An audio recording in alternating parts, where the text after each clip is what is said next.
Hello, my YouTube channel followers and viewers.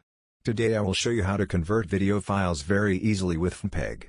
FFmpeg is one of the most powerful video tools in the world, and it's all done with commands, fast, accurate, and free.